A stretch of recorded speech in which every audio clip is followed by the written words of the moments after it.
Bismillahirrahmanirrahim. Alhamdulillah wassalatu wassalamu ala Rasulillah wa la hawla wa la quwwata illa billah wa ba'd. Allahumma anfa'na bima 'allamtana wa 'allimna ma yanfa'una wa zidna ilma. Allahumma arinal haqqa haqqan warzuqna ittiba'ah wa arinal batila batila warzuqna ijtinabah. Rabbi shrah li sadri wa yassir li amri wahlul 'uqdatam min lisani yafqahu qawli. Ikhwas sekalian, para jamaah azanillahu wa iyyakum. Biidznillah kita akan menerjemahkan khutbah Jumat yang baru saja disampaikan oleh khatib, di mana pada kesempatan kali ini khutbah di seluruh penjuru Arab Saudi berkaitan dengan hoax, ya, perkara hoax atau kabar burung, ya, gosip, rumor, isu-isu dan semacamnya, bahayanya, demikian pula bagaimana sikap kita terhadapnya. Ini penting ikhwas sekalian, karena memang di zaman sekarang kita kabar itu begitu cepat sekali menyebarnya, ya. Dalam hitungan detik sudah sampai antara satu ujung ke ujung yang lainnya, ya. Maksudnya sampai ke seantero dunia. Dan hampir setiap hari, bahkan setiap hari sampai kepada kita kabar-kabar, ya, kabar-kabar tertentu, info-info tertentu. Bisa jadi di antaranya ada yang benar, tapi bisa jadi sebagiannya adalah apa? Hoax, ya, adalah kabar dusta, yang mana bisa jadi ada orang-orang tertentu yang memiliki kepentingan tertentu, ya, sehingga kita, ya, membutuhkan dari kita dibutuhkan dari diri kita untuk bersikap yang benar berkaitan dengan masalah ini. Khutbah yang disampaikan oleh khatib tadi amat sangat singkat, ya, tapi sangat padat. Itu kalau disyarah lumayan panjang, ya. Kalau seandainya dijelaskan maka lumayan panjang. Baiklah, kita mulai. Setelah khatib memulai khutbahnya dengan khutbatul hajah, yang merupakan khutbah kebiasaan Rasulullah SAW ataupun sunnah Rasul SAW, ya, khutbah yang berisi pujian pada Allah dan salat pada Rasul SAW. Kemudian khatib menjelaskan, ya, wahai hamba-hamba Allah, ya, bertakwalah kepada Allah. Kata khatib, ketahuilah bahwasanya apabila Allah mengharamkan sesuatu, maka Allah juga mengharamkan sarana yang bisa mengantarkan kepada sesuatu tersebut, ya. Kemudian beliau memberikan beberapa contoh, ya. Ketika Allah mengharamkan kesyirikan, maka Allah menutup jalan-jalan atau celah-celah yang bisa membawa kepada kesyirikan, yang bisa mengantarkan kepada kesyirikan. Ya, di antara sarana yang bisa membawa kepada kesyirikan, ya, Allah Subhanahu wa taala mengharamkan, ya, menjadikan kuburan sebagai tempat ibadah, ya. Seseorang mungkin awalnya dia salat di kuburan tujuannya lillahi ta'ala, tapi tidak menutup kemungkinan dia akan menyembah ahli kubur, ya, itu sarana kepada kesyirikan. Demikian pula Allah mengharamkan membangun bangunan di atas kuburan, karena membangun bangunan, meninggikan kuburan itu sarana untuk ghulu terhadap kuburan, berlebihan terhadap kuburan. Demikian pula terhadap ahli kubur. Kemudian juga, ya, diharamkan di dalam Islam membuat penerangan, ya, di kuburan, penerangan, ya, lampu-lampu yang diletakkan di kuburan, ya, ini juga tidak diperbolehkan, karena juga sarana untuk berlebih-lebihan terhadap kuburan dan terhadap ahli kubur, ya. Kemudian tatkala Allah Subhanahu wa taala mengharamkan zina, maka Allah Subhanahu wa taala mencegah atau mengharamkan segala sesuatu yang dapat membangkitkan syahwat manusia, ya, seperti diantaranya, ya, melihat kepada yang haram, atau yang kedua seperti berduaan dengan lawan jenis, yang ketiga seperti mendengar hal-hal yang haram, ya, karena itu bisa membawa kepada perbuatan yang haram, yaitu perzinaan. Jadi jalan-jalan menuju ke sana ditutup. Kemudian tatkala riba diharamkan, maka hal-hal yang bisa membawa kepada riba, ya, sarana yang bisa membawa kepada riba juga diharamkan, seperti jual beli dengan sistem ainah, bai'ul ainah. Ini sering kita sampaikan berkaitan masalah jual beli ainah. Dan para jamaah sekalian azanillahu wa iyyakum, di antara jalan yang paling besar yang bisa menyebabkan tersebarnya kekacauan, ya, yang menyebabkan kerusakan pada banyak hal adalah ya menyebarkan isu-isu, menyebarkan rumor, gosip, kabar burung atau semacamnya, terkhusus di waktu-waktu atau zaman-zaman yang penuh dengan fitnah, ya, berbagai macam fitnah.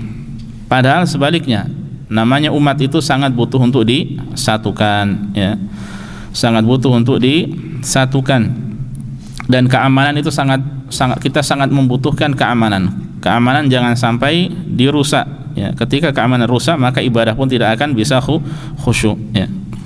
Kemudian ikhwas sekalian azanillahu wa iyyakum, khatib kemudian menjelaskan bahwa perkara menyebarkan isu-isu, fitnah, rumor, kabar burung dan lain sebagainya, ini adalah bukan perkara baru, ya.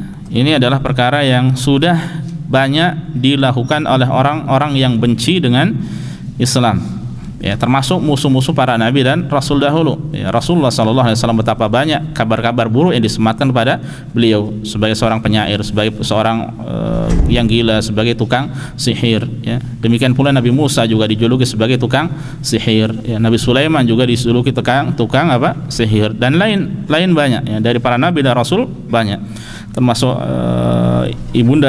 salah satu ibunda kaum mukminin itu Aisyah radhiyallahu taala anha, yang kita ketahui bersama bahwa Aisyah ya dituduh berbuat tidak baik, ya, kepada terhadap seorang atau dengan seorang sahabat. Jadi kisah-kisah semacam ini bukan hal baru di tengah-tengah kita, ya. Sejak lama memang sudah ada, dan ini diantara metode yang digunakan oleh orang-orang yang benci terhadap syariat Allah, ya, benci terhadap Islam.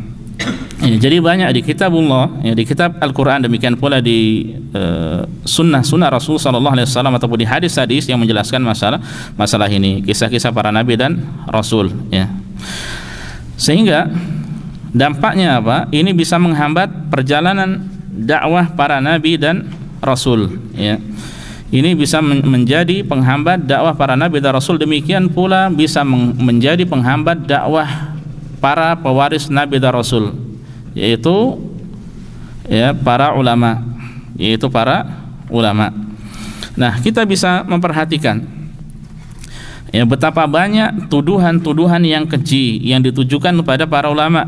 Ada yang mengatakan bahwasanya ulama ini adalah ulama suruhan, ulama ini adalah ulama penjihad, ya. Ustadz ini atau syekh itu adalah ulama yang lembek, atau demikian pula tidak tahu realita, ya. Ada yang dijuluki sebagai hanya ulama haid dan nifas saja, ya. Kemudian ada dijuluki juga ulama ini kurang piknik, ya. Ulama ini gambarannya kurang paham fikih waqi', fikih realita, dengan kata lain ya kurang piknik itu, sehingga tidak tahu apa-apa yang terjadi di dunia Islam, dan tuduhan-tuduhan keji yang lainnya, ya. Dan ini berpengaruh bisa sangat besar di dada kaum muslimin, terkhusus para syabab. Karena biasanya para syabab itu kalau beragama, mereka hanya dengan umumnya mengandalkan apa? Semangat saja, ya. Mereka mengandalkan semangat. Bisa jadi atau banyak dari mereka yang kurang teori berkaitan dengan masalah ini, bagaimana cara menghadapinya, ya. Sebagian mungkin tergesa-gesa. Akibatnya apa? Akibatnya bisa menjadikan mereka jauh dari para ulama, ya. Akibatnya bagaimana? Mereka memiliki sikap berlebihan terhadap para ulama, ya. Sikap negatif yang berlebihan terhadap para ulama, ya. Makanya sebagian ada yang sampai terjerumus ke dalam, ya, fitnah takfir, suka mengkafirkan sesama kaum muslimin, ya. Sebagian lagi ada yang ghulu, ya, terhadap dai ataupun seorang syekh atau ulama yang jadi panutannya. Sebagian lagi ada yang terjerumus ke dalam hal-hal yang berbau bid'ah. Sebagian lagi ada yang terjerumus ke dalam hizbiyah, yaitu fanatik terhadap golongan, ya. Karena apa? Karena mereka mendengar nama yang tidak baik yang disebar berkaitan dengan ulama ini atau ulama itu, ya. Akhirnya mereka membenci ulama tersebut, ustadz tersebut, ya. Dan ini terjadi baik di sini ataupun di banyak negara Islam, ya. Dengan mudah para syabab terkhusus itu disebarkan fitnah di tengah mereka, kemudian akhirnya mereka terkena dampaknya. Dan khatib mengingatkan bahwa di antara isu, di antara rumor, di antara kabar burung, di antara fitnah yang paling berbahaya yang disebarkan di tengah kaum muslimin, terkhusus para syababnya, adalah berkaitan dengan hak waliul amr atau pemimpin, ya, berkaitan dengan pemimpin, ya. Karena ada orang-orang tertentu yang dengan mudah menuduh pemimpin, ya, entah itu presiden atau raja, malik atau perdana menteri atau apapun, ya, kepala negara, ya, dengan beserta orang jajarannya, itu dengan tuduhan-tuduhan yang tidak baik, ya. Mereka berusaha untuk menjadikan nama-nama mereka itu jelek, ya, nama-nama pemimpin itu jelek, ya, nama-namanya jelek. Kalau itu tersebar, ya, kemudian masuk di telinga dan diresapi di dalam dada, ini bisa menyebabkan dada seseorang benci terhadap mereka, ya, apalagi kalau sekiranya yang lebih dominan di dalam diri seorang hamba adalah apa? Adalah semangatnya, ya, dia belum tahu bagaimana cara menyikapi hal seperti ini, ya.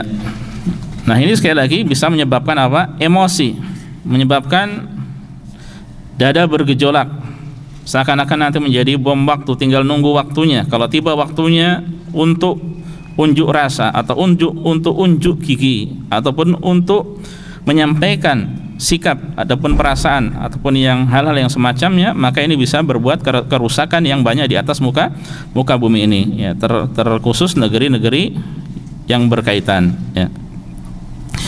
Ya, jadi ini adalah di antara fitnah yang paling mudah tersebar dan yang menyebabkan kerusakan yang paling banyak.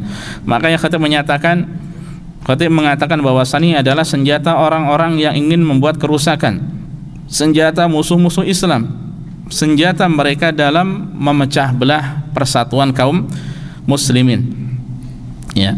Karena biasanya hal-hal seperti ini, fitnah-fitnah seperti ini dibungkus dengan label agama, ya, dengan nama cemburu terhadap agama, ya, dengan nama mungkin cinta tanah air, sebagian lain lagi mengatakan dengan dalih amar ma'ruf nahi mungkar atau semacamnya. Dan sudah pernah kita sampaikan bahwasanya hal seperti ini dahulunya yang pertama kali memunculkan adalah mereka orang-orang Khawarij, ya, dengan dalih amar ma'ruf nahi mungkar akhirnya memprotes Rasulullah sallallahu alaihi wasallam, memprotes Khalifah Utsman bin Affan, memprotes Khalifah Ali bin Abi Thalib, dan seterusnya, ya, dan seterusnya.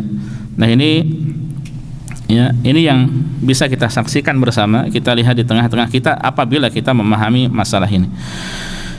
Ikhwan sekalian, para jamaah azanillahu wa iyyakum, fitnah-fitnah semacam ini, ya, berita-berita hoax, rumor, kabar burung, gosip dan semacamnya, ini adalah penyakit yang berbahaya dan ini adalah musuh yang sangat berbahaya yang tidak akan selamat darinya kecuali seorang hamba yang cerdas, yang dia memiliki sifat kehati-hatian, yang dia dia memiliki senjata ketakwaan, ya, yang mana dia tidak akan berpengaruh dengan mudah terhadap kabar-kabar yang menimpanya, kabar-kabar yang didengarnya, ya, saya ulangi, dia tidak mudah terpengaruh dengan kabar-kabar yang baru saja didengarnya, ya. Dan kemudian para jamaah sekalian azanillahu wa iyyakum, di antara sarana terbesar yang bisa menyebabkan fitnah ataupun berita-berita burung, kedustaan ataupun hoax itu mudah tersebar di tengah masyarakat, di antara sarana terbesarnya adalah ketika seseorang itu dia menceritakan apa saja yang dia dengar, ya, dia masuk telinganya langsung didengar, ya, langsung disebarkan, masuk ke telinganya didengar, langsung dikabarkan kepada orang lain. Kalau dahulu mungkin dengan menemui, sekarang dengan mudah, tinggal share di media sosial. Ini lebih cepat lagi, ya.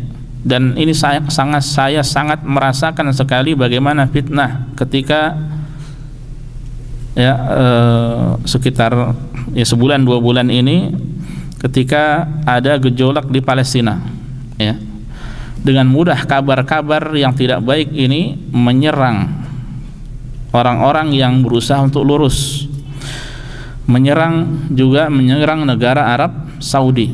Kabar begitu banyak, ya, entah dari Indonesia, dari negeri jiran atau negara-negara yang lainnya. Apa saja info-info atau video-video yang di situ ada keburukan, kemudian dibubuhi tulisan yang di situ menjelekkan, ya, pemerintah Arab Saudi atau Arab Saudi secara umum. Apa saja dimanfaatkan, hal-hal seperti itu dimanfaatkan. Padahal bisa jadi tidak terjadi di sini, ya. Bisa jadi terjadi sudah lama, berita lama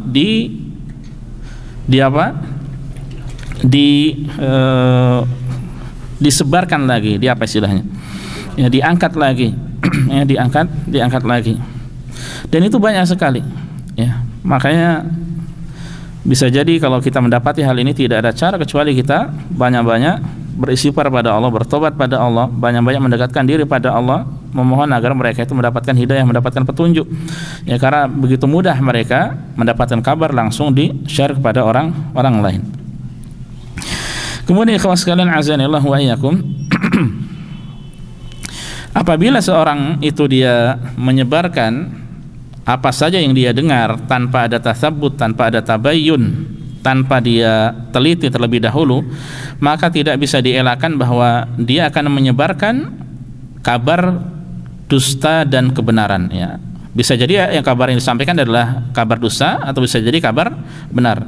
Bisa jadi dia menyebarkan yang hak, bisa jadi menyebarkan yang batil. Bisa jadi menyebarkan juga dia tuduhan kepada orang-orang yang terbebas dari tuduhan tersebut, ya. Para ulama contohnya dituduh macam-macam, sementara mereka terbebas dari hal tersebut, ya. Kemudian juga bisa jadi orang tersebut terjerumus ke dalam suatu permasalahan, kasus yang dia sulit keluar darinya, ya. Sebagian orang asal berbicara, sebagian orang asal komentar, kemudian akhirnya apa? Ternyata apa yang dikomentari itu keliru, ya. Maksudnya komentarnya keliru, apa yang dikomentari ternyata tidak benar dan dia keliru, akhirnya harus minta maaf, ya. Contohnya, iya, kalau tidak ada masa yang menghakimi, kalau hanya minta maaf mungkin masih lumayan ringan. Masalahnya ketika sudah banyak masyarakat yang emosi, tersulutkan marah karena ucapannya, ya, akhirnya apa? Akhirnya ada salam olahraga untuknya, ya. Kita dapatkan banyak salam olahraga, bogem mentah, ya, mendarat di wajahnya.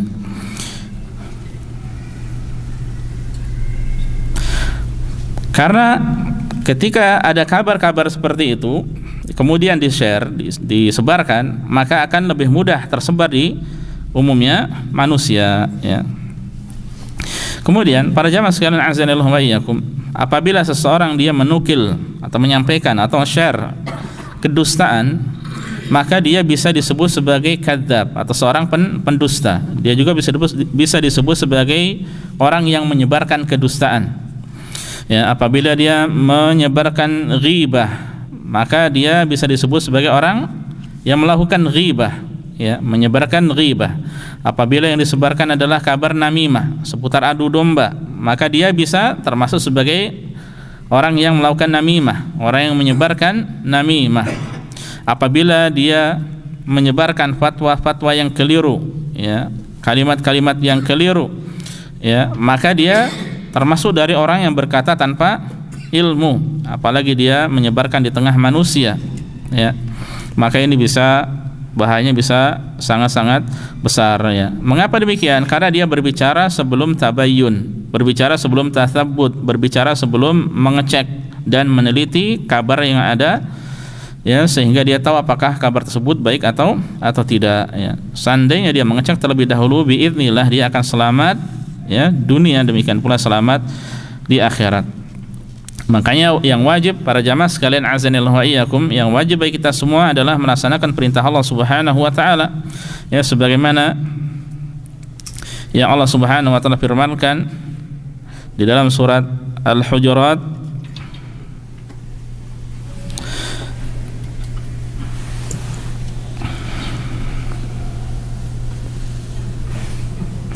ya ayyuhalladzina amanu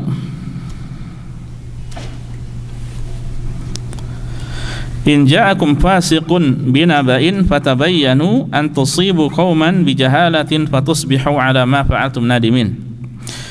Apa artinya? Wahai orang-orang yang beriman.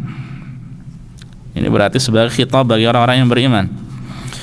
In ja'akum fasik, jika seseorang yang fasik datang pada kalian binaba'in, dengan membawa suatu berita, suatu kabar, fatabayyanu, maka telitilah, tabayyun terlebih dahulu, telitilah kebenarannya, antusibu qauman, agar kalian tidak mencelakakan suatu kaum bijahalah, karena kebodohan, karena kecerobohan, fatusbihu ala ma fa'altum nadimin, yang akhirnya kalian akan menyesali perbuatan kalian itu, ya. Nah, ini diperintahkan oleh Allah Subhanahu wa taala untuk tabayyun. Makanya ini diantara jalan supaya selamat dari hal-hal seperti ini adalah dengan tabayyun, ya, tidak mudah men-share berita ataupun kabar, ya. Terkadang kita menyampaikan sekarang, besok minta maaf, ya. Terkadang kita menyampaikan kabar, suatu kabar sekarang, setelah berapa saat minta maaf.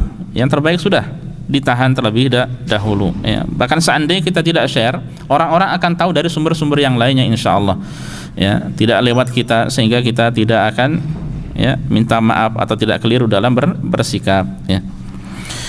Kemudian di khutbah yang kedua, khatib menyampaikan jalan ataupun cara atau metode agar selamat dari kabar-kabar burung seperti ini, ya, dari hoax, dari kabar burung, dari rumor, dari isu-isu, ya, dari gosip-gosip dan semacamnya. Ini telah dijelaskan di dalam Al-Quran dan di dalam Sunnah Rasulullah Sallallahu Alaihi Wasallam. Ya, meskipun khatib hanya menyampaikan satu poin, ya, berkaitan dengan masalah ini, ya, tidak menyampaikan banyak poin, dan insya Allah nanti akan kita tambahi beberapa poin yang lainnya. Ya, yang disampaikan oleh khatib adalah dengan melazimi wasiat Rasulullah Sallallahu Alaihi Wasallam. Apa yang beliau sampaikan? Ya, Rasulullah Sallallahu Alaihi Wasallam mengatakan, man kana yu'minu billahi wal yaumil akhir falyaqul khairan aw liyasmut. Siapa yang beriman pada Allah dan hari akhir, hendaknya dia berkata baik atau diam. Ya, ini solusi dari banyak masalah, ya. Jawaban, ya, diam ini bisa jadi menjadi satu, bisa menjadi jawaban, tapi dari banyak pertanyaan, ya. Jadi yang terbaik adalah diam. Diam di sini kalau sekarang, kalau dahulu ini lisan yang diam, kalau sekarang termasuk juga jari jemari kita yang diam, tidak mudah mengomentari, ya, apa yang terjadi di dunia, secara khusus di dunia maya, ya, karena banyak sekali kabar kalau kita akan komentari, dan berapa jam waktu yang kita habiskan untuk masalah itu.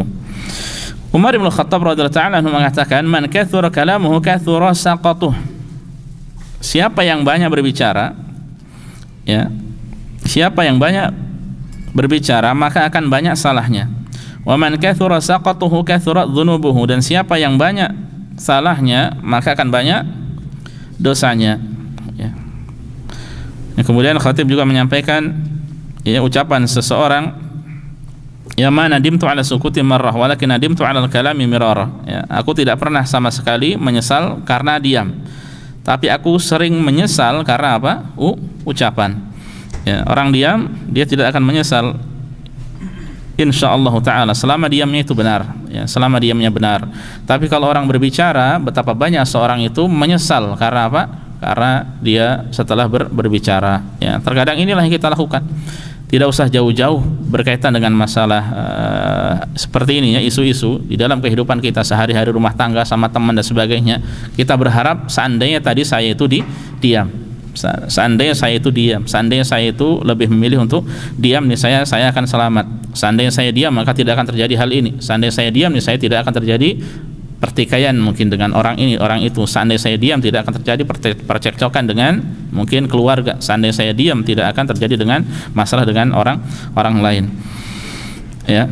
Nah, ini cara yang disampaikan. Dengan kata lain, ikhwas sekalian, para jamaah azanillahu wa iyyakum, dengan kata lain, cara yang pertama ini adalah apa? Menjaga lisan, ya, menjaga lisan dan tangan. Kalau sekarang, yang menjaga lisan dan tangan, ya, jari jemari juga jangan mudah komentar.